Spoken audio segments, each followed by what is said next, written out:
الحمد لله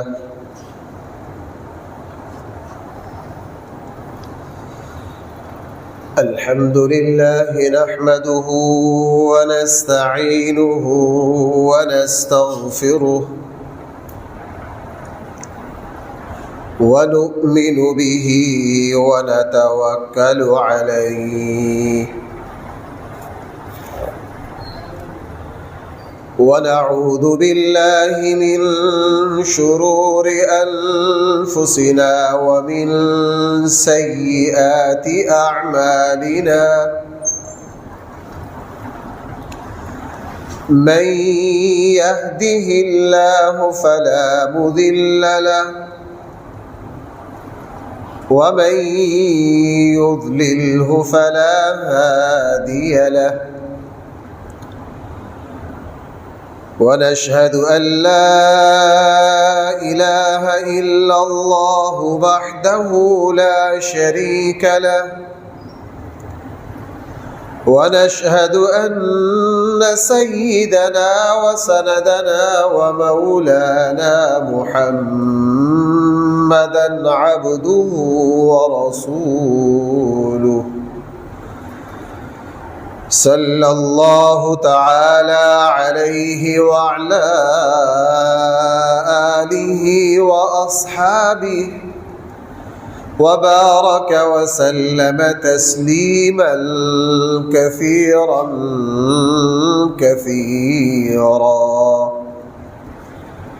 أما بعد فأعوذ بالله من الشيطان الرجيم بسم الله الرحمن الرحيم يوم تبلى السرائر فما له من قوة ولا ناصر صدق الله مولانا العظيم.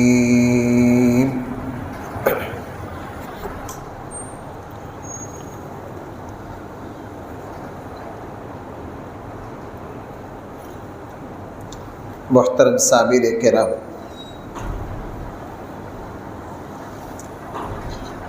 صحیح بخاری اور صحیح مسلم کی متفق علیہ حدیث ہے. دونوں جلیل القدر محدثین نے اور اس کے علاوہ صحاح ستہ کے تقریباً سارے ہی مؤلفین و مصنفین نے اس حدیث کو اپنی کتاب کا حصہ بنایا ہے، یعنی یہ صحیح ترین حدیث ہے. حدیث یہ ہے، حضرت عائشہ رضی اللہ عنہا فرماتی کہ ہم رسول اللہ صلی اللہ علیہ وسلم کی خدمت میں ساری بیویاں، ساری ازواج موجود تھیں، اور یہ نبی کریم صلی اللہ علیہ وسلم کی زندگی کے آخری مہینے چل رہے تھے. ہم ساری ازواج موجود تھی. اتنے میں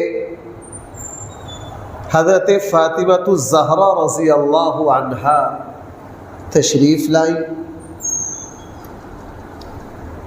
اور آگے حضرت عائشہ فرماتی ہے کہ چال ڈھال، چلنے پھرنے، اٹھنے بیٹھنے میں رسول اللہ صلی اللہ علیہ وسلم اور حضرت فاطمہ میں کوئی فرق نہیں تھا. جو چلنے کا انداز نبی کریم صلی اللہ علیہ وسلم کا تھا وہی حضرت فاطمہ الزہرا رضی اللہ عنہا کا تھا. جب وہ آئی رسول اللہ صلی اللہ علیہ وسلم نے فرمایا مرحبا یا ابنتی، ان کا استقبال کیا، بہت خوش ہوئے اور حضرت فاطمہ کو اپنی دائیں جانب بٹھایا اور پھر کان میں کوئی بات کہی. ہم بیویاں قریب تھیں، ہم نہ سن سکی. اللہ کے نبی کا مقصد ہمیں سنانا بھی نہیں تھا کہ فاطمہ کے کان میں کوئی بات کہی حضرت فاطمہ الزہرا رضی اللہ عنہا اس پر بہت زیادہ روئی، مضطرب ہو گئی، بے چین ہو گئی۔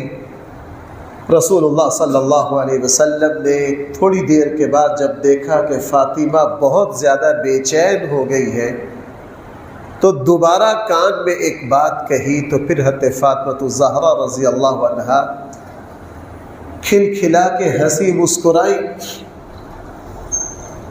اور اتنے میں رسول اللہ صلی اللہ علیہ وسلم نماز کے لیے تشریف لے گئے۔ میں نے حضرت فاطمہ رضی اللہ عنہا سے پوچھا، اللہ کے رسول نے آپ سے کیا فرمایا ہے؟ حضرت فاطمہ نے مجھے یہ کہہ کے انکار کر دیا کہ میں رسول اللہ صلی اللہ علیہ وسلم کے راز کو کھولوں گی نہیں، آپ کا راز فاش نہیں کروں گی۔ بات آئی گئی ہو گئی، رسول اللہ صلی اللہ علیہ وسلم دنیا سے تشریف لے گئے۔ پھر میں نے حضرت فاطمہ سے وہ راز پوچھا اور حضرت فاطمہ نے وہ راز پھر مجھے بتلایا۔ یہ مکمل حدیث ہے۔ اس حدیث میں میرے اور آپ کے لیے بہت سیکھنے کا، سمجھنے کا، تربیت کا، اصلاح کا بہت بڑا سامان ہے۔ میں انشاءاللہ آج کے بیان میں اسی حدیث کی تشریح آپ کی خدمت میں عرض کرنا چاہتا ہوں۔ رسول اللہ صلی اللہ علیہ وسلم کی زندگی کا آخر آیا۔ حضرت عائشہ فرماتی ہے کہ ہم ساری بیویاں رسول اللہ صلی اللہ علیہ وسلم کی خدمت میں موجود تھی، حاضر تھی۔ چونکہ آپ علیہ السلام کی جو بیویاں ہیں، قرآن کریم کا فیصلہ ہے کہ یہ پاکیزہ ترین الطیبات، اس لیے وہاں یہ سوال ہی پیدا نہیں ہوتا تھا کہ حضور کی بیویاں کبھی ایک جگہ جمع نہ ہو، جس طرح ہمارے یہاں اگر ایک صاحب کی 2 بیویاں ہوں تو زندگی میں ان کو اکٹھا کرنا پاکستان اور ہندوستان کی جنگ لگوانا ہے۔ لیکن یہ چونکہ رسول اللہ صلی اللہ علیہ وسلم کی پاکیزہ ازواج تھی، ہر وقت حضور کے پاس ساری موجود ہوتی تھی، اکٹھی ہو جاتی۔ اس موقع پر بھی حضرت عائشہ فرماتی ہے ہم ساری بیویاں رسول اللہ صلی اللہ علیہ وسلم کے پاس موجود تھی۔ اتنے میں حضرت فاطمہ الزہرا تشریف لائی، اور آگے حضرت عائشہ اس بات کی وضاحت فرما رہی ہے کہ حضرت فاطمہ رضی اللہ عنہا کی چال ڈھال، گفتگو، اٹھنا بیٹھنا 100% نبی کریم صلی اللہ علیہ وسلم کے مشابہ تھے۔ اور چونکہ رسول اللہ صلی اللہ علیہ وسلم کا نسب بیٹی سے چلا ہے، فطرتاً قانون فطرت یہ ہے کہ نسب بیٹے سے چلتا ہے۔ بھائی کس سے چلتا ہے؟ بیٹے سے چلتا ہے۔ ہمارے آقا صلی اللہ علیہ وسلم کی یہ خصوصیت ہے کہ آپ کا نسب آپ کی بیٹی سے چلا ہے، اور یہ حضرت فاطمہ الزہرا رضی اللہ عنہا کی فضیلتوں میں سے ایک بہت بڑی فضیلت ہے کہ حضرت فاطمہ کا انداز گفتگو، اٹھنا بیٹھنا، دیکھنا، چیز کو پکڑنا، لینا دینا 100% کس کے مشابہ تھا؟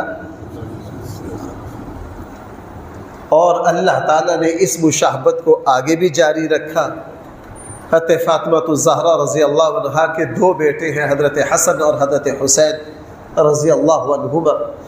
اہل علم نے لکھا ہے کہ حضرت حسن رضی اللہ عنہ جو ہے وہ سر کے بالوں سے لے کے ناف تک رسول اللہ صلی اللہ علیہ وسلم کے مشابہ تھے، اور حضرت حسین رضی اللہ عنہ جو ہے وہ ناف سے لے کے پاؤں تک کس کے مشابہ تھے؟ رسول اللہ صلی اللہ علیہ وسلم۔ حدیث میں وہ مشہور لطیفہ بھی آتا ہے کہ جب حضرت حسن اٹھانے کے قابل ہو گئے، کھیلنے کے قابل ہو گئے، ایک دن حضرت علی رضی اللہ عنہ حضرت حسن کو اپنے کندھوں پر بٹھا کر گھر سے باہر لائے، تو غالباً صدیق اکبر رضی اللہ عنہ نے پہلی مرتبہ اس بچے کو دیکھا تھا۔ دیکھنے کے بعد حضرت علی سے ایک مزاح کیا، فرمایا کہ ابن علی شبہ نبی، بیٹا علی کا ہے لیکن مشابہ نبی کے ہیں. بیٹا کس کا ہے؟ علی کا ہے، لیکن مشابہ کس کے ہیں؟ نبی کریم صلی اللہ علیہ وسلم کے. اور یہ اعزاز صحابہ اکرام میں بھی ایک صحابی کو حاصل تھا کہ ان کا حلیہ بھی نبی کریم صلی اللہ علیہ وسلم سے ملتا جلتا تھا، اور وہ عظیم صحابی ہے حضرت مصعب بن عمیر رضی اللہ عنہ. حضرت مصعب بن عمیر رضی اللہ عنہ کا جو حلیہ قد کاٹ تھا وہ بھی بالکل رسول اللہ صلی اللہ علیہ وسلم کے مطابق تھا. اور یہ ایسے عظیم صحابی ہے کہ غزوہ بدر میں نبی کریم صلی اللہ علیہ وسلم نے جنگ کا جو جھنڈا تھا وہ ان کے ہاتھ میں دیا، اور غزوہ احد میں بھی مسلمانوں کا جھنڈا کس کے پاس تھا؟ حضرت مصعب بن عمیر رضی اللہ عنہ کے ہاتھ میں تھا. اسی لیے جب ان کو شہید کیا گیا غزوہ احد میں تو کافروں میں یہ بات مشہور ہو گئی کہ توبہ نعوذ باللہ، نبی کریم صلی اللہ علیہ وسلم کو شہید کر دیا گیا ہے. میدان احد میں یہ افواہ پھیلی تھی، اس افواہ کو پھیلنے کا سبب یہ بنا تھا کہ حضرت مصعب بن عمیر رضی اللہ عنہ جب شہید ہوئے تو ان کا حلیہ ملتا تھا کس سے؟ نبی کریم صلی اللہ علیہ وسلم سے. تو حضرت عائشہ رضی اللہ عنہ فرماتی ہے کہ حلیہ ملتا تھا حضرت فاطمہ الزہرا کا کس سے؟ بھائی بولیے، نبی کریم صلی اللہ علیہ وسلم سے. میں نے آپ کو ویسے نہیں بلوایا، خاص وجہ سے بلوایا. یہاں ایک بات سمجھ لیجئے، میرا موضوع تو نہیں ہے لیکن وہ نقطہ ضروری ہے. یہ فضیلت ہے حضرت فاطمہ کی، اور آگے بھی فضیلت آ رہی ہے. یہ پوری حدیث حضرت فاطمہ کی فضیلت پر مشتمل ہے. اس حدیث کو نقل کون کر رہا ہے؟ حضرت، بھائی بولو، کون نقل کر رہا ہے؟ بس آپ یہاں سے سارا کچھ ہی سمجھ لیجئے. یہ حدیث حضرت فاطمہ الزہرا رضی اللہ عنہا کی سب سے بڑی فضیلت ہے. آگے الفاظ ہیں، لیکن اس حدیث کو نقل کون کر رہا ہے؟ سیدنا صدیق اکبر کی بیٹی، رسول اللہ صلی اللہ علیہ وسلم کی سب سے محبوب زوجہ مطہرہ حضرت عائشہ صدیقہ رضی اللہ عنہا. ہمارے یہاں بدبختوں نے جو کہا کہ اہل بیت اور صحابہ میں دشمنیاں اور عداوتیں تھیں، اگر آپ اس سوال کو ہی یاد کر لے، میری جو مطالعاتی زندگی ہے، اس مکتب فکر کے بڑے لوگوں سے گفتگو کا موقع ملا ہے، ان سے ایک سوال رکھا ہے، آج تک یہ حل نہیں کر سکتے، اور اہل سنت کے سامنے بات بالکل بے غبار ہو جاتی ہے. اگر صحابہ کرام اور اہل بیت کے درمیان کسی طرح کی ناچاقی اور عداوتیں اور دشمنیاں تھیں تو سوال یہ ہے کہ اہل بیت کے فضائل کی احادیث صحابہ کرام نے امت تک کیوں پہنچائی؟ بھائی اگر کوئی میرا دشمن ہو، میں اپنے دشمن کی فضیلت کی کوئی بات آپ کے سامنے رکھوں گا؟ کیوں بھائی؟ اب یہاں فضیلت فاطمہ کس کی زبان سے بیان ہو رہی ہے؟ حضرت عائشہ صدیقہ رضی اللہ. اور آپ کو پتہ ہے رسول اللہ صلی اللہ علیہ وسلم کی وفات کے بعد 43-44 سال حضرت عائشہ رضی اللہ عنہا حیات رہی، مسلسل اس حدیث کو امت کے سامنے کیا کرتی رہی؟ بیان کرتی رہی.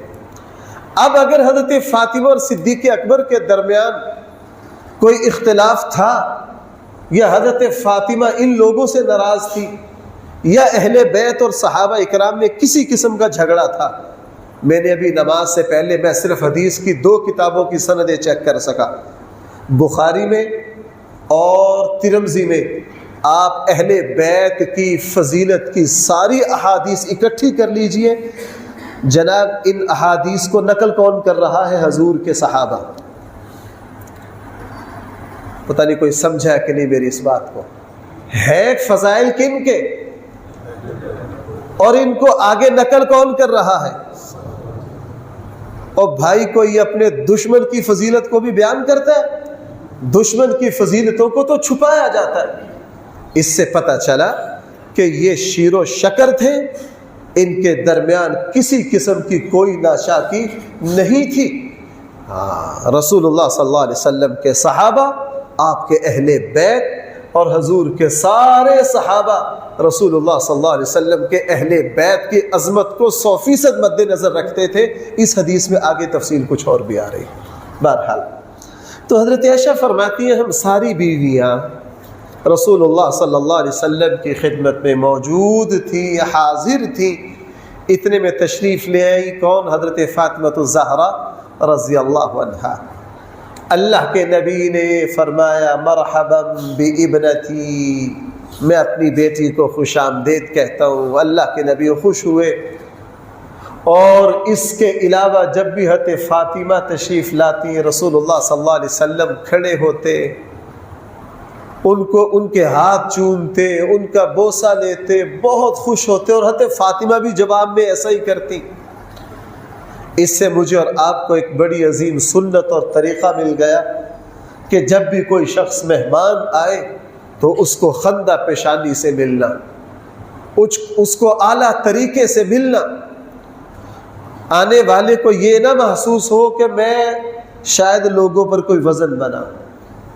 اللہ معاف فرمائے، آج ہماری صورتحال یہ ہے کہ اگر ہماری کسی سے کوئی غرض وابستہ ہو تو دیکھیے ہم آنے والے کی راہ میں آنکھیں کس طرح بچھاتے ہیں، اور اگر کوئی غرض وابستہ نہ ہو تو جناب ہم سیدھے منہ سے سلام بھی نہیں لیں۔ حضرت حسن رضی اللہ عنہ ایک کھلی جگہ بیٹھے ہوئے تھے اپنے باغ میں، اتنے میں ایک صاحب آئے، حضرت حسن رضی اللہ عنہ نے اٹھ کر ان کو جگہ دی۔ انہوں نے کہا اے رسول اللہ صلی اللہ علیہ وسلم کے بیٹے، کھلی جگہ موجود ہے، پھر آپ میری وجہ سے اپنی جگہ سے کیوں سرکے ہیں؟ تو حضرت حسن نے فرمایا یہ آنے والے کا حق ہے۔ یہ کیا ہے؟ آنے والے کا، اور آپ علیہ السلام اس کی بڑی رعایت کرتے۔ بعض مرتبہ ایسا ہوتا کہ اللہ کے نبی یوں مجلس بھری ہوئی ہے، کوئی بڑے سردار، کوئی بڑے عظیم صحابی آ گئے، اب اللہ کے نبی یوں دیکھتے کہ نہ ادھر جگہ ہے نہ ادھر جگہ ہے، تو ایک بڑے قبیلے کے سردار صحابی تشریف لائے، جگہ پر تھی، اللہ کے نبی نے اپنی چادر یوں لی اور ان کی طرف اپنی چادر یوں پھینک دی، فرمایا بھائی تم میری چادر بچھا کر بیٹھ جاؤ، میری چادر بچھا کر اس پر کیا کرو، یہ آنے والے کا حق ہے، یہ آنے والے کا حق ہے۔ اور بھائی آپ سے ایک اصول عرض کروں، جس کو دوسروں کو عزت دینی آتی ہو، اللہ پھر اس کی عزت خود بخود دوسروں کے دلوں میں پیدا کر دیتا ہے۔ ہم میں سے ہر کوئی یہ چاہتا ہے کہ لوگ مجھے عزت دیں، لیکن میں کسی کو عزت نہ دوں، یہ اللہ کا قانون فطرت نہیں ہے۔ ہم دوسروں کا حق دینا نہیں چاہتے، اس کا ہوتا کیا ہے، ہمارا حق بھی کوئی نہیں دیتا۔ ہم جب دوسروں کو عزت دیں گے تو بھائی دوسرے خود بخود کیا کریں گے، اللہ کے نبی کی عزت اتنی صحابہ کرام کے دلوں میں کہ اللہ کے نبی کے اشارے پر یہ لوگ جان دے دیں، لیکن اللہ کے نبی صلی اللہ علیہ وسلم بھی ان کے حق کی اتنی رعایت کرتے۔ بہرحال تو حضرت فاطمہ الزہرا تشریف لائی، رسول اللہ صلی اللہ علیہ وسلم نے ان کو مرحبا کہا، ان کے ہاتھ چومے، ان کو دائیں طرف بٹھایا۔ اس سے ایک اور اصول سمجھ میں آ گیا کہ جب بیٹیاں ملنے آئے تو ان سے کس طرح ملنا چاہیے۔ بیٹیاں ملنے آئے تو ان سے، چونکہ یہ وہ معاشرہ تھا جس میں بیٹی کو زندہ دفن کیا گیا تھا، اور یہ وہ معاشرہ تھا جس میں بیٹی کو اپنے لیے باعث عار اور شرمندگی سمجھا گیا تھا۔ قرآن کریم نے ان کافروں کے طرز عمل کو بیان کیا۔ قرآن کریم نے ارشاد فرمایا وَإِذَا بُشِّرَ أَحَدُهُمْ بِالْأُنْثَى ظَلَّ وَجْهُهُ مُسْوَدًّا وَهُوَ كَظِيمٌ، کہ جب ان کو بیٹی کے پیدا ہونے کی اطلاع دی جاتی ہے تو شرمندگی سے ان کے چہرے سیاہ پڑ جاتے ہیں۔ یہ وہ معاشرہ تھا، نبی کریم صلی اللہ علیہ وسلم نے اس معاشرے میں اپنی بیٹی کو عزت دے کر یہ دکھلایا کہ جو بیٹیاں ہیں وہ کتنی عزت کا باعث ہے، تکریم کا باعث ہے۔ اللہ تعالیٰ بیٹیوں کے ذریعے کیا کچھ نوازتا ہے۔ حضرت فاطمہ الزہرا تشریف لائی، رسول اللہ صلی اللہ علیہ وسلم کا ہمیشہ یہ معمول تھا، صرف اب نہیں، کھڑے ہوتے، حضرت فاطمہ کے ہاتھ چومتے، ان کا بوسہ لیتے، یا ابنتی، یہ عربی کی بہت پیاری تعبیر ہے، اے میری پیاری بیٹی۔ اللہ کے نبی نے ان کے ساتھ یہ معاملہ ہمیشہ جائے، ہمیں بھی یہ چاہیے اپنی بہوؤں کے ساتھ۔ اسلام نے بہو کو بھی بیٹی ہی قرار دیا ہے بھائی، اسلام نے بہو کو بھی کیا قرار دیا؟ اسی لیے ایک مسئلہ یاد رکھیے، اگر بیٹا اپنی بیوی کو یعنی بہو کو طلاق دے دے، اب تو بھائی بہو ہونا کیا ہو گیا؟ بیوی ہونا ختم ہو گیا کہ نہیں؟ اگر بیٹا اپنی بیوی کو طلاق دے دے، اس کے بعد بھی سوسر کے لیے بہو اسی طرح حرام رہتی ہے جس طرح سگی بیٹی حرام رہتی ہے۔ پتہ نہیں میری کوئی بات سمجھا ہے نہیں سمجھا؟ اسلام کا یہ قانون ہے، اگر بیٹا اپنی بیوی کو طلاق دے دے، اس سے ان میاں بیوی کا رشتہ ختم ہوا ہے، لیکن سسر اور بہو کا رشتہ ختم نہیں ہوا۔ یہ دونوں جس طرح والد اور بیٹی ایک دوسرے پر ہمیشہ ہمیشہ کے لیے حرام ہے، بیٹے کے طلاق دینے کے بعد بھی سسر اور بہو اسی طرح ایک دوسرے کے لیے کیا ہے؟ چونکہ اسلام نے بیٹی کو جو بہو کو جو عزت دی ہے وہ یہ دی ہے کہ بہو بھی بھائی کس طرح ہے؟ جس طرح بیٹی سے پردہ نہیں ہے، بالکل اس طرح بہو سے بھی پردہ نہیں ہے۔ بہرحال تو حضرت فاطمہ بیٹی جب تشریف لاتی، رسول اللہ صلی اللہ علیہ وسلم ان کے ساتھ اس طرح عزت سے پیش آتے، اور اس کے بعد جب حضرت فاطمہ آ کے بیٹھ گئیں، رسول اللہ صلی اللہ علیہ وسلم نے ان کے کان میں ایک بات کہی، بطور راز کہی۔ دوسری بیویاں سمجھ گئیں کہ کوئی خاص راز کی بات ہے۔ وہ راز کی بات سن کر حضرت فاطمہ الزہرا رضی اللہ عنہا پھوٹ پھوٹ کر رونے لگ پڑی، اور حضرت عائشہ رضی اللہ عنہا جب حضور تشریف لے گئے نماز کے لیے، حضرت عائشہ صدیقہ رضی اللہ عنہا نے فوراً حضرت فاطمہ سے پوچھا کہ فاطمہ، ساری بیویاں موجود تھیں، ساری بیویوں کے ہوتے ہوئے بھی اللہ کے نبی نے راز کے لیے تجھے منتخب کیا ہے، اللہ کے نبی نے تجھ سے کیا بات کی؟ اور یہی ذہانت اور کمال تھا حضرت عائشہ صدیقہ رضی اللہ عنہا کا۔ زبان کھولنے والوں نے بہت کچھ بکواسات کی ہیں حضرت عائشہ کے رشتے کو لے کر، میرا یہ موضوع نہیں ہے۔ شاید میں نے جب حضرت عائشہ رضی اللہ عنہا پر جمعے کی کچھ تقریریں کی تھی، اس وقت آپ سے عرض کیا تھا کہ رسول اللہ صلی اللہ علیہ وسلم نے حضرت عائشہ سے نکاح کیوں کیا تھا؟ اللہ کے نبی کی عمر 50 سال سے اوپر ہو گئی تھی، اللہ کے نبی صلی اللہ علیہ وسلم کو کسی ایسی نوجوان بچی کی ضرورت تھی جو حد درجہ ذہین ہو، جس کا حافظہ بہت مضبوط ہو، تاکہ وہ میری زندگی کے آخری سالوں کو محفوظ کر کے امت تک پہنچا سکے۔ فطرتاً موت کا تو کوئی پتہ نہیں، لیکن اللہ کے نبی کی یہ بھی منشا تھی کہ میری زندگی کے بعد میری وہ نوجوان بیوی لمبا عرصہ موجود رہے، تاکہ امت تک میری زندگی کو پہنچاتی رہے۔ اور ایسا ہی ہوا۔ حضرت فاطمہ اتنی ذہین تھی، کیا بھائی توجہ کرنا ذرا، تھوڑا سا جھٹکا نہ لگے آپ کو۔ حضرت فاطمہ، حضرت عائشہ اتنی ذہین تھی، میں نے پچھلے جمعے میں عرض کیا تھا کہ چھوٹی سی عمر میں پورے مکہ کے علم الانصاب کی حافظہ تھی۔ آپ چونکہ علم انصاب کو جانتے نہیں، اس لیے آپ کو کچھ بھی نہیں ہوا۔ علم الانصاب پتہ کسے کہتے ہیں؟ نسب کا۔ مثلا میرے نسب میں اوپر 18 بندے ہیں، تو میں نے پچھلے جمعے کہا تھا میں حضور کا نسب سنا رہا ہوں، آئندہ جمعے سنوں گا، کوئی سنائے گا؟ اگر آج ان 5 بندوں کے نسب میں 15 بندوں کے نام لیے جائیں نا، یہ 5 ہی ایک دوسرے کے یاد نہیں کر سکتے۔ حضرت عائشہ اتنی ذہین تھی، مکہ کا کوئی شخص کھڑا ہوتا، عائشہ میں کون ہوں؟ حضرت عائشہ فرما دیتی تم فلاں فلاں فلاں فلاں فلاں فلاں فلاں فلاں۔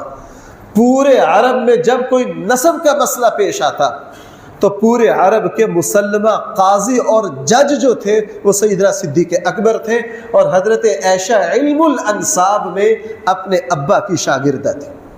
بس حضرت عائشہ کے سامنے یہ بتانا ہوتا تھا میں کون ہوں۔ حضرت عائشہ پورا اتنی ذہین۔ رسول اللہ صلی اللہ علیہ وسلم نے حضرت عائشہ کے بارے میں فرمایا کہ یہ ایسی ذہین ہے جہاں کوئی سوال بنتا ہو، بھائی کیا، جہاں سوال پیدا ہوتا ہو تو اس کا بھی سوال ہی پیدا نہیں ہوتا کہ عائشہ وہاں سوال نہ کرے۔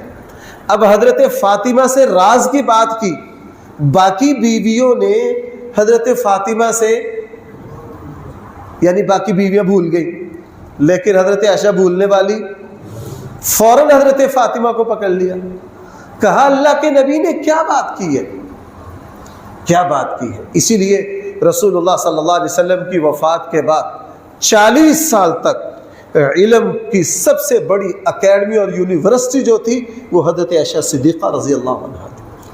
40 سال یہ معمول رہا کہ پورے عالم اسلام سے سوالات، بڑے بڑے اہل علم آتے، اور اماں جی مسجد نبوی میں اشراق کی نماز پڑھتی اپنے حجرہ میں، اور اشراق کی نماز کے بعد یوں پردہ ہلا دیتی خادمہ، مسجد میں سب کو پتہ ہوتا کہ اماں جی اب اپنے سوالوں کے جواب دینے کے لیے اپنی نشست پر آ گئی ہے، بس پھر بڑھ جی میں کوفہ سے آیا ہوں، میرا یہ سوال ہے۔ ظہر تک علمی سوالات چلتے رہتے، اور حضرت عائشہ رضی اللہ عنہا سب سوالوں کا جواب، جہاں حضرت عمر جیسے عظیم الشان مجتہد اور فقیہ صحابی جہاں کسی مسئلے میں پھنستے، پھر آخر میں حضرت عبداللہ بن عباس کو بلاتے یا عبداللہ بن زبیر کو بلاتے، کہتے جاؤ ذرا اماں جی سے پوچھ کر آؤ، ان کے پاس ضرور اس بارے میں کوئی نہ کوئی مسئلہ نکلے گا۔ میں بہت ساری علمی چیزیں آپ کو کچھ سناتا کہ یہ علمی مسئلہ یوں پیدا ہوا، حضرت عائشہ نے اس کو یوں حل کیا، لیکن میں پھر موضوع سے ہٹ جاؤں گا، میرا موضوع اصل میں اس حدیث کی تشریح۔ بہرحال حضرت عائشہ نے فوراً حضرت فاطمہ سے کیا کہا، اللہ کے نبی نے کیا راز کی بات بتائی ہے، اور حضرت فاطمہ نے آگے سے فرمایا حضرت عائشہ سے، اور یہ بات میں نے آپ کو کئی مرتبہ بتائی ہے، عمر میں کون بڑا ہے؟ یار میں باریک باریک باتیں آپ کو بتاتا ہوں، یاد رکھا کرو۔ عمر میں کون بڑا ہے؟ حضرت فاطمہ۔ ہاں، حضرت فاطمہ عمر میں حضرت عائشہ سے بڑی ہے، رشتے میں حضرت عائشہ جو ہے حضرت فاطمہ سے بڑی ہے، عمر میں حضرت فاطمہ بڑی ہے۔ جب حضرت فاطمہ سے پوچھا تو حضرت فاطمہ نے کہا اللہ کے نبی کا راز ہے، میں اللہ کے نبی کا راز کبھی بھی فاش نہیں کر سکتی۔ یہ میرے اور آپ کے لیے بہت بڑا سبق آ گیا۔ اسلام میں دوسرے کے راز کو چھپانا، خصوصاً وہ راز حضور کا ہو یا والد کا ہو یا اپنے بڑوں کا ہو، اس راز کو چھپانا تو از حد ضروری، اور صحابہ اکرام اس پر بڑا اہتمام کرتے تھے۔ حضرت فاطمہ نے صاف جواب دے دیا میں اللہ کے نبی کے راز کو فاش ہے، اور حدیث میں اس کے اور بھی بہت سارے واقعات ہیں۔ غزوہ احد میں حضرت عمر رضی اللہ عنہ کی بیٹی حضرت حفصہ جو بعد میں ام المومنین بنی، یہ پہلے جس شوہر کے نکاح میں تھی وہ غزوہ احد میں شہید ہو گئے۔ بعض علماء نے فرمایا نہیں، ان کی طبی وفات ہوگی، کسی بھی طرح سے حضرت حفصہ رضی اللہ عنہا جو ہے وہ بیوہ ہو گئی۔ جب بیوہ ہوئی تو حضرت عمر رضی اللہ عنہ نے حضرت عثمان غنی سے کہا کہ عثمان اگر تم چاہو تو میں اپنی بیٹی کا نکاح حفصہ بنت عمر کا نکاح تم سے کر دوں۔ حضرت عثمان غنی رضی اللہ عنہ نے کہا مجھے سوچنے دیجئے، چونکہ اس وقت حضور کی بیٹی حضرت رقیہ کا انتقال ہو چکا تھا، اور حضور نے ابھی دوسری بیٹی حضرت عثمان کے نکاح میں ام کلثوم دی نہیں تھی، تو حضرت عثمان اس میں غمزدہ تھے۔ 2-3 دن کے بعد حضرت عثمان غنی رضی اللہ عنہ نے حضرت عمر سے یہ کہا کہ میں نے غور کیا ہے ان دنوں میرا نکاح کا ارادہ نہیں ہے، یعنی اس رشتے کا کیا کر دیا، انکار کر دیا۔ جب انکار کر دیا تو حضرت عمر کو بہت برا لگا، چونکہ تو عثمان غنی سے تعلق بڑا تھا۔ 2-3 دن کے بعد پھر یہ رشتہ پیش کیا حضرت ابو بکر کے سامنے۔ حضرت ابو بکر سے کہا، ابو بکر اگر آپ چاہیں تو میں اپنی بیٹی کا نکاح آپ سے کر دوں۔ حضرت ابو بکر رضی اللہ عنہ نے خاموشی اختیار کی، اور حضرت عمر سمجھ گئے کہ ان کی طرف سے کیا ہے، انکار۔ حضرت عمر کو بہت صدمہ پہنچا، اور خود فرمایا مجھے حضرت عثمان کے انکار سے اتنا برا نہیں لگا جتنا مجھے حضرت ابو بکر کا انکار برا لگا۔ مجھے بہت تکلیف ہوئی، میں رات کو سو نہیں سکا۔ 3-4 دن کے بعد رسول اللہ صلی اللہ علیہ وسلم کی طرف سے حضرت حفصہ بنت عمر کے لیے نکاح کا پیغام آیا، اور نکاح ہو گئے۔ جب حضرت حفصہ ام المومنین بن گئی اور حضرت امام الانبیاء صلی اللہ علیہ وسلم کے نکاح میں آ گئی، اگلے دن حضرت ابو بکر نے حضرت عمر کو روک لیا، کہا عمر تم نے اپنی بیٹی کا رشتہ میرے سامنے پیش کیا تھا اور میں نے انکار کیا، اور تجھے بہت برا لگا تھا، بڑا غصہ آیا تھا تجھے۔ حضرت عمر نے کہا ہاں، میں نے پہلے یہ رشتہ حضرت عثمان کے سامنے پیش کیا تھا، انہوں نے انکار کیا، مجھے اتنا برا نہیں لگا جتنا برا آپ کا انکار لگا۔ حضرت ابو بکر نے پھر حضرت عمر سے کہا اصل بات یہ ہے، اللہ کے نبی میرے ساتھ حضرت حفصہ سے نکاح کا تذکرہ کر چکے تھے، یہ راز تھا اللہ کے نبی کا میرے پاس، اور میں کسی بھی طرح اللہ کے نبی کے راز کو فاش۔ اور ادھر ہماری صورتحال یہ ہے کہ ہمیں کسی کا موبائل ہاتھ لگ جائے اور لیپ ٹاپ ہاتھ لگ جائے تو دیکھیں ماشاءاللہ، بھئی کسی صحافی کو اگر کوئی کسی کا راز ہاتھ لگ جائے چھوڑیں گے اس کو؟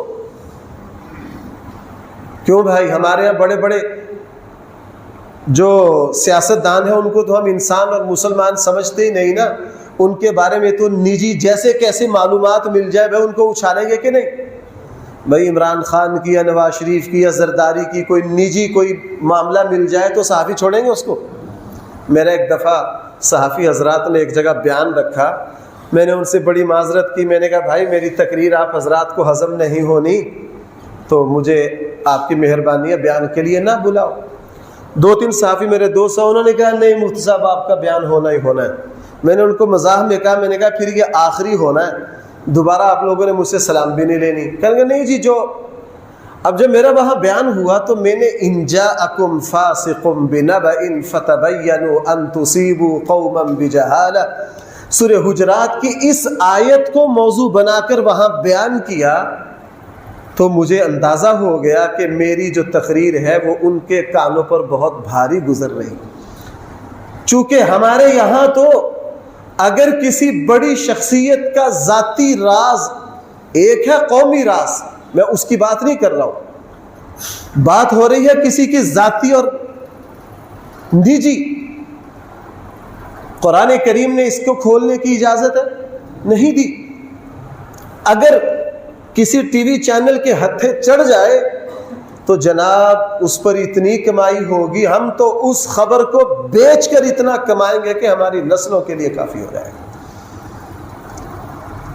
یہ ایسا ہو کیوں رہا ہے؟ ہر کوئی دوسرے کے راز کو تلاش میں رہتا کیوں ہے؟ خاندان میں اللہ نہ کرے کسی بچی میں اونچ نیچ ہو جائے تو وہ خبر پورے خاندان میں ایک لمحے میں کیوں پھیل جاتی ہے؟ ہماری یہ تربیت نہیں ہے۔ رسول اللہ صلی اللہ علیہ وسلم نے اپنے صحابہ کی تربیت کی، کیا فرمایا؟ دوسروں کے عیب کو کیا کرو؟ دوسروں کے رازوں کو چھپاؤ۔ اور اس میں اب ذرا صحابہ اکرام کی تربیت کا اندازہ لگاؤ، ذرا اندازہ لگاؤ۔ حضرت انس 10 سال حضور کی خدمت کی، بچے حضور کے ہاتھ میں پلے۔ ام سلیم ان کی والدہ، رسول اللہ صلی اللہ علیہ وسلم نے جن عورتوں کی بہت تعریف کی ہے ان میں سے حضرت ام سلیم رضی اللہ عنہا حضرت انس کی والدہ بھی ہے۔ جب حضور کی خدمت میں ان کو بھیجا نا تو چھوٹے بیٹے کو نصیحت کی، کہا بیٹا تو اللہ کے نبی کی خدمت کرتا ہے، اللہ کے نبی کا راز نہ کبھی کھولنا، اللہ کے نبی کا راز کسی کو نہ بتانا۔ بعد میں کئی سالوں کے بعد ایک دن حضرت انس نے فرمایا کہ میں گلی میں کھیل رہا تھا، اللہ کے نبی تشریف لائے اور مجھے کہا انس فلاں کام جاؤ. میں گیا تو مجھے گھر آنے میں دیر ہو گئی. میں واپس گھر میں دیر سے پہنچا، اور جس طرح مائیں پوچھتی ہیں کہ بیٹا تو دیر سے کہاں سے آیا، تو نے بہت دیر کر دی رات کو. حضرت انس نے عرض کیا اپنی والدہ سے، امی جی میں رسول اللہ صلی اللہ علیہ وسلم کے کسی کام سے گیا تھا، اس وجہ سے دیر ہو گئی. حضرت ام سلیم نے فوراً چیک کیا کہ بیٹا حضور کی صحیح خدمت کر رہا ہے یا نہیں، چونکہ قربان چاہیے ان ماؤں پر. حقیقت یہ ہے کہ وہ تربیت کر سکتی تھی. ہمارے یہاں آج کل لاڑ پیار تو سب کچھ ہے لیکن تربیت نہیں ہے. میں اگر ماؤں نے کس طرح تربیت کی ہے اس پر صحابہ اکرام ہی کے بیان. آپ کو پتہ ہے عبداللہ بن زبیر رضی اللہ عنہ کو جس وقت شہید کیا جانے لگا، حجاج کی فوج نے بیت اللہ کا احاطہ کر لیا، تو حضرت عبداللہ بن زبیر آخری ملاقات اپنی ماں حضرت اسماء بنت صدیق اکبر سے کرنے گئے. حضرت عائشہ کی بڑی بہن ہے، اور ماں سے کہا جی ماں جی میری آخری ملاقات ہے، حجاج کو میری لاش چاہیے. تو حضرت اسماء ماں بیٹے سے آخری ملاقات کر رہی ہے. کہا بیٹا اللہ کے راہ میں شہادت دینے سے کیوں ڈرتا ہے، شیر بن کے جا. الفاظ ہے کس طرح جا، یہ کس کی بیٹی ہے بھائی بولو، صدیق اکبر کی. تو شیر بن کے جا، یہ شہادت کا موقع ہے. حضرت عبداللہ بن زبیر نے اپنی ماں سے کہا ماں جی مجھے شہادت سے ڈر نہیں لگتا، مجھے یہ اطلاع ملی ہے کہ میری شہادت کے بعد میری لاش کی حجاج بن یوسف بہت زیادہ بے حرمتی کرے گا، مجھے اپنی لاش کی بے حرمتی کا ڈر ہے. حضرت عثمان نے کہا بیٹا کوئی بات نہیں، جب روح اللہ کی بارگاہ میں پہنچ جائے، مزے میں چلی جائے تو جسم کی تکلیف سے کچھ نہیں ہوتا، جا. اور حجاج نے ایسے ہی کیا. حضرت عبداللہ بن زبیر کو شہید کر کے 40 دن تک ان کی میت کو بیت اللہ کے سامنے چوراہے پر لٹکائے رکھا.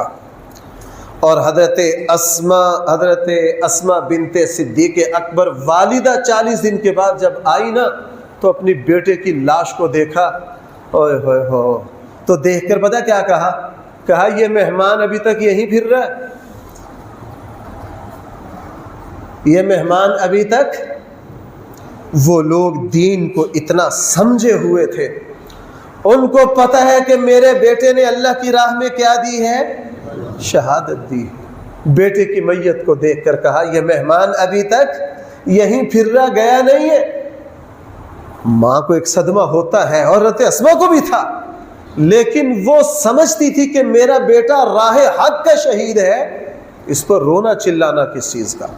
بہرحال اور حضرت فاطمہ کی زندگی میں بھی یہی کچھ آ رہا. آگے جا کے میں یہ نقطہ ذرا تفصیل سے عرض کروں گا.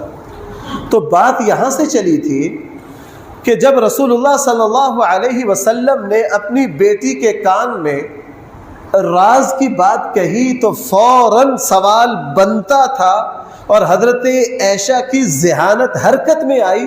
حضرت عائشہ نے فوراً کہا فاطمہ ساری بیویاں موجود تھیں، تیرے کان میں اللہ کے نبی نے ظاہرہ کو خاص بات کہی ہے، وہ بتائیے. تو حضرت فاطمہ نے کیا جواب دیا، یہ کیا ہے، اللہ کے نبی کا راز ہے، اس راز کو میں کبھی بھی کھولوں گی نہیں، کبھی بھی کھولوں گی نہیں. بہرحال بعد میں اللہ کے نبی کی وفات ہو گئی، دنیا سے تشریف لے گئے. جب وفات ہو گئی تو بعد میں وفات کے بعد حضرت عائشہ چونکہ ذہین تھی، میں بار بار یہ بات عرض کر رہا ہوں، حضرت عائشہ کو انتظار تھا حضور کی وفات کے بعد پھر حضرت فاطمہ سے ملی. اور حضرت فاطمہ کو پتہ کیا کہا، فاطمہ رشتے کی وجہ سے میرا تجھ پر جو حق ہے میں اس حق کا واسطہ دے کر پوچھتی ہوں، اب تو بتا دے کہ اللہ کے نبی نے تیرے کان میں کیا بات کہی تھی. اب یہاں بھی وہی شیعہ کی غلط نظریہ کا رد پھر ہو گیا. حضرت عائشہ حضرت فاطمہ کو کیا کہہ رہی ہے، رشتے میں حضرت عائشہ کیا لگی، ماں لگی نا.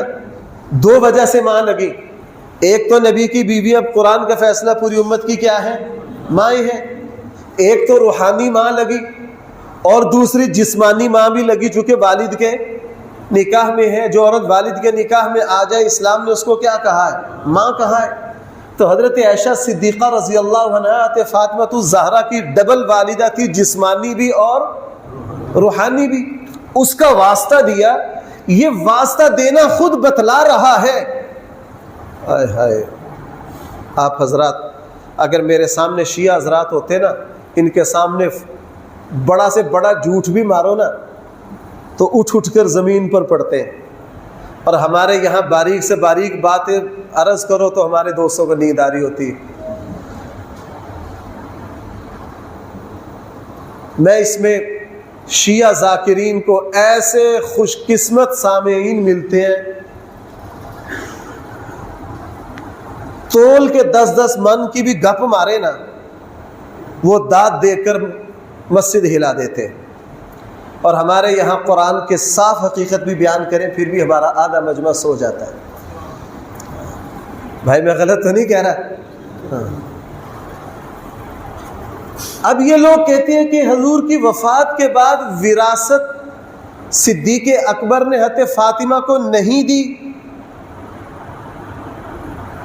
پتہ نہیں کون کون سے ظلم کیے، اور یہاں حضور کی وفات کے بعد حدیث میں کیا ہے؟ فاطمہ سے حضرت عائشہ کیا کہہ رہی ہیں؟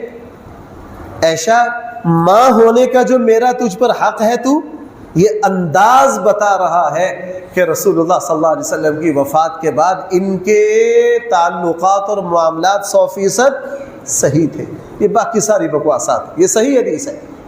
جب اس رشتے کا واسطہ دیا نا، اس رشتے کا واسطہ دیا، پھر حضرت فاطمہ نے حضرت عائشہ سے کہا، ہاں آپ مجھے اپنے عظیم رشتے کا واسطہ دے رہی ہے، اس لیے میں وہ راز بتا دیتی ہوں۔ جب میں رسول اللہ صلی اللہ علیہ وسلم کے پاس آئی، اپنے بابا کی خدمت میں آئی، اللہ کے نبی نے مجھے کان میں یہ کہا کہ فاطمہ، ہر سال رمضان میں حضرت جبرائیل مجھ سے قرآن کریم کا دور 1 مرتبہ کرتے ہیں، اس سال اس رمضان میں مجھ سے قرآن کریم کا دور 2 مرتبہ کیا ہے۔ اس سے میں سمجھ گیا ہوں کہ میری زندگی کا آخر آ گیا ہے، اور میں چونکہ بیمار ہوں، میں اس بیماری میں دنیا سے رخصت ہو جاؤں گا۔ تو میں جب یہ بات کہی تو پھر میں رو پڑی۔ اور حضرت جبرائیل جو ہے وہ ہر سال رسول اللہ صلی اللہ علیہ وسلم سے قرآن کا دور کرتے۔ اس کی بہت سی حکمتیں تھی۔ ایک حکمت یہ تھی کہ جو آیات منسوخ ہو چکی ہوتی، حضرت جبرائیل رسول اللہ صلی اللہ علیہ وسلم کے ساتھ جب رمضان میں دور کرتے تو ان آیات کی تلاوت حضرت جبرائیل چھوڑ جاتے، حضور علیہ السلام خود بخود سمجھ جاتے کہ یہ آیات کیا ہو گئی۔ بھائی یہ علمی گہرائی، آپ کوئی سمجھا میری بات؟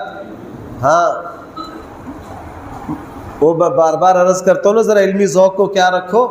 مستشرقین اعتراض کرتے ہیں کہ قرآن میں جس طرح چاہے تحریف ہو جائے، یہ تو صرف سنا سنایا کلام ہے، سنے سنائے کلام میں جگہ جگہ غلطیاں ہو جاتی ہیں۔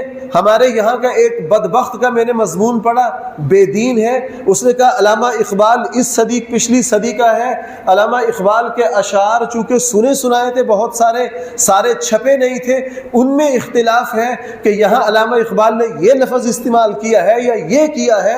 جب 70-80 سال ایک صدی میں علامہ اقبال کے کلام کو محفوظ کرنے میں اختلاف ہو سکتا ہے، تو 1400 سال پہلے قرآن کریم جب رسول اللہ صلی اللہ علیہ وسلم پر اترا ہے، وہ جب زبانی سینہ بسینہ سن کر یاد کیا گیا ہے، تو اس میں بالکل امکان ہے کہ کسی جگہ کو کمی زیادتی ہو گئی ہو۔ یہ اعتراض کون کرتے؟ منکرین قرآن یہ سوال اٹھاتے ہیں۔ اس کے بہت سارے جوابات ہیں، ان میں سے ایک جواب خود اس حدیث میں آ گیا۔ جناب، ہر رمضان میں اللہ کے نبی کے ساتھ قرآن کا دور کون کرتا تھا؟ اور آپ کو پتہ ہے پھر رمضان میں صحابہ اکرام حضور علیہ السلام سے قرآن سنتے، اور جب قرآن کریم مکمل ہو گیا، آخری رمضان آیا، تو جبرائیل نے کتنی مرتبہ دور کیا؟ اب اس میں کسی طرح کی کمی زیادتی کا کوئی سوال پیدا ہوتا ہے؟ سوال ہی پیدا نہیں ہوتا۔ تو حضرت فاطمہ الزہرا رضی اللہ عنہا نے فرمایا کہ یہ راز تھا، اللہ کے نبی نے میرے کان میں یہ کہا کہ ہر رمضان میں جبرائیل ایک مرتبہ دور کرتے ہیں، اس مرتبہ کتنی مرتبہ کیا؟ 2 مرتبہ کیا ہے۔ اس سے اللہ کے نبی نے فرمایا میں یہ سمجھ گیا ہوں کہ میری زندگی کیا ہو گئی ہے؟ اختتام پذیر ہو گئی ہے۔ اس پر میں رونے لگ پڑی۔ یہ حدیث کا سلسلہ چل رہا ہے انشاءاللہ، اللہ نے توفیق دی تو بقیہ حصہ آئندہ جمعہ میں صحیح۔ وآخر دعوانا الحمدللہ رب العالمین۔